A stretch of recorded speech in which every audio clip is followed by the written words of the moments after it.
Hello students, કેમ છો? તમે બધા જ મજામાં હશો. હું જયેશ ખુરાના, નૈનેશભાઈ બી પટેલ અને સજાનંદ એજ્યુકેશનમાં આપનું સ્વાગત છે. આપણે 12 સાયન્સ ચેપ્ટર નંબર 4 આનુવંશિકતા અને ભિન્નતાના સિદ્ધાંતોમાં આજે આગળ વધીશું અને એક નવો ટોપિક અપૂર્ણ પ્રભુતાની ચર્ચા કરશું. ઓકે, તો ચાલો જોઈએ આપણે અપૂર્ણ પ્રભુતા. Ready Sandeep sir? ઓકે, ચાલો. અપૂર્ણ પ્રભુતા, ઇનકમ્પ્લીટ ડોમિનન્સ, કોણે રજૂ કર્યો હતો?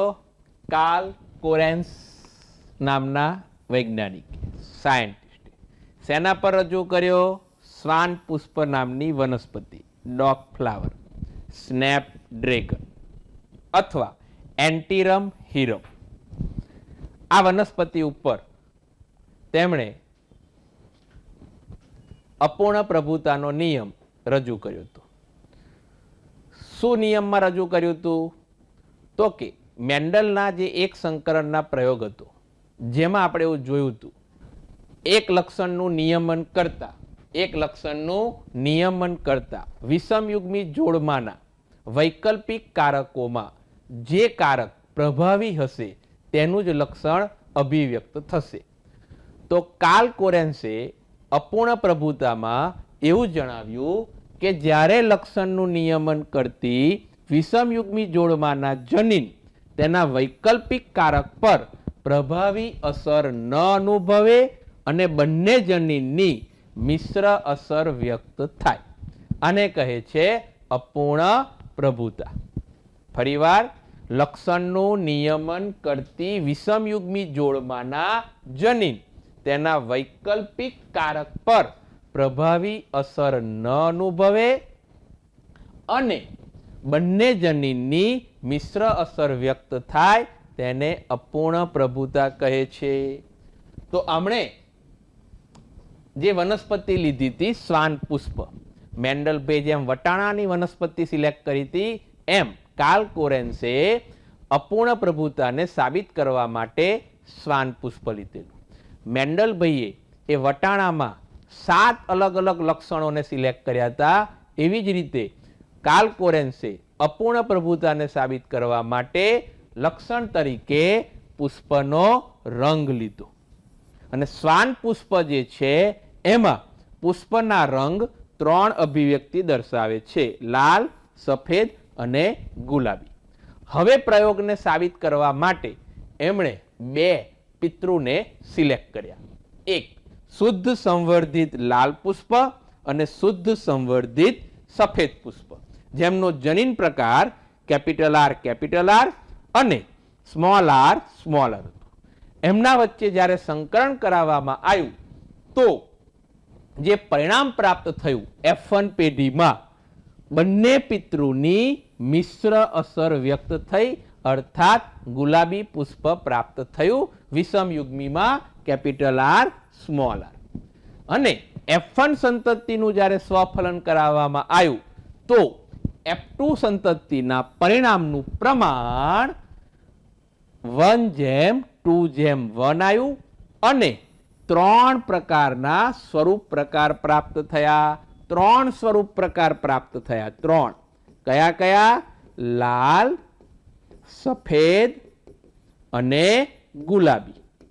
તથા એમનું સ્વરૂપ પ્રમાણ 1:2:1 આવ્યું, જે મેન્ડલના સ્વરૂપ પ્રકારના પ્રમાણથી અલગ હતું. મેન્ડલના સ્વરૂપ પ્રકાર 2 હતા અને પ્રમાણ 3:1 હતું. અને અહીં કેટલું આવ્યું? સ્વરૂપ પ્રકાર 3, લાલ, સફેદ અને ગુલાબી, અને સ્વરૂપ પ્રમાણ આવ્યું 1:2:1. હા, મેન્ડલના એક સંકરણમાં જે જનીન પ્રકાર હતું, જે જનીન પ્રમાણ હતું, એ સેમ અપૂર્ણ પ્રભુતામાં રહ્યું. મેન્ડલના એક સંકરણમાં જનીન પ્રકાર કેટલા હતા? 3, અને જનીન પ્રમાણ કેટલું હતું? 1:2:1. તો અહીં પણ અપૂર્ણ પ્રભુતામાં પણ જનીન પ્રકાર અને જનીન પ્રમાણ સરખું જ રહ્યું. 3 જનીન પ્રકાર અને જનીન પ્રમાણ 1:2:1. રાઈટ. તો હવે આપણે એને અહીં ચાર્ટ્સમાં જોઈએ, જે તમારી ચોપડીમાં આપ્યું છે કે પિતૃ પેઢી તરીકે લાલ અને સફેદ એના જન્યુ કેપિટલ આર સ્મોલ આર, અને F1 પેઢીમાં બધા જ ગુલાબી પ્રાપ્ત થયા. અને જ્યારે એમના વચ્ચે સ્વફલન કરાવવામાં આવ્યું તો એના જન્યુ capital R small R, capital R small R, અને પરિણામ શું મળ્યું?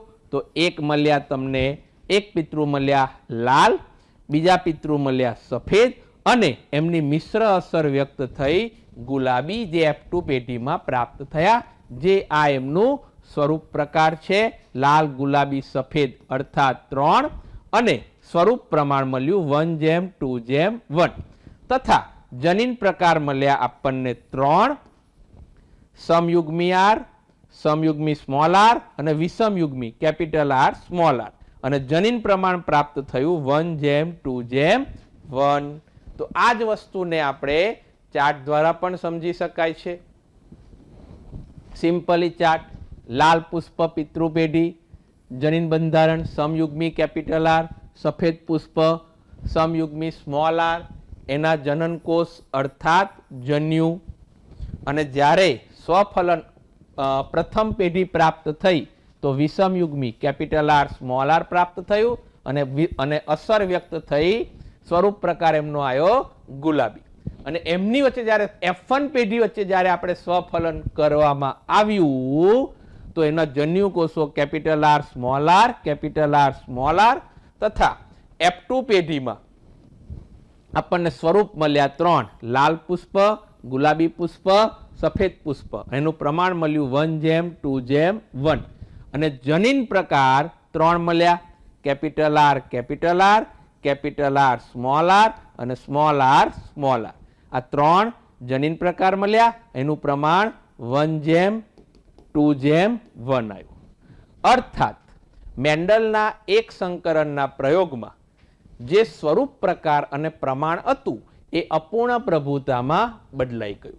મેન્ડલના એક સંકરણના પ્રયોગમાં સ્વરૂપ પ્રકાર 2 હતા, સ્વરૂપ પ્રમાણ 3:1 હતું, અને અપૂર્ણ પ્રભુતામાં સ્વરૂપ પ્રકાર 3 મળ્યા અને સ્વરૂપ પ્રમાણ 1:2:1 મળ્યું. પરંતુ યાદ રાખવાનું છે, પરંતુ બંનેમાં મેન્ડલના એક સંકરણ અને અપૂર્ણ પ્રભુતામાં જનીન પ્રકાર અને જનીન પ્રમાણ સરખા રહ્યા. તો હવે આ થિયરીમાં એક તમારે 3 વસ્તુ ખાસ ધ્યાનમાં રાખવાની છે. એક, કોણે આની રજૂઆત કરી છે? એક નામ છે કાર્લ કોરેન્સ. આના માટે કઈ વનસ્પતિને સિલેક્ટ કરવામાં આવી? તો શ્વાન પુષ્પ, તથા સ્વરૂપ પ્રકાર અને જનીન પ્રકારની કમ્પેરિઝન કરવાની છે. તથા તમને આખો 3 માર્કનો પ્રશ્ન પણ એ પૂછી શકે. હવે આને ગોખવાનું નથી, અને સમજીને યાદ રાખવાનું છે, કારણ કે આમાં લક્ષણ ચેન્જ કરી શકે, લક્ષણ ગમે તે રાખે. પણ અપૂર્ણ પ્રભુતાનો સિદ્ધાંત શું છે? તો કે પિતૃ પેઢી વચ્ચે જ્યારે સંકરણ કરાવવામાં આવે છે ત્યારે F1 સંતતિમાં બંનેની મિશ્ર અસર વ્યક્ત થાય છે, તથા F2માં સ્વરૂપ પ્રકાર અને પ્રમાણ બદલાય છે. બંને પિતૃત્વ પ્રાપ્ત થાય છે જ, તથા એની મિશ્ર અસર પણ પ્રાપ્ત થાય છે, જે પ્રમાણ છે 1:2:1. તો આટલું વિદ્યાર્થી મિત્રો તમે ખાસ યાદ રાખજો, અને તૈયાર કરજો MCQ માટે અને થિયરી માટે, ખૂબ જ અગત્યનું છે.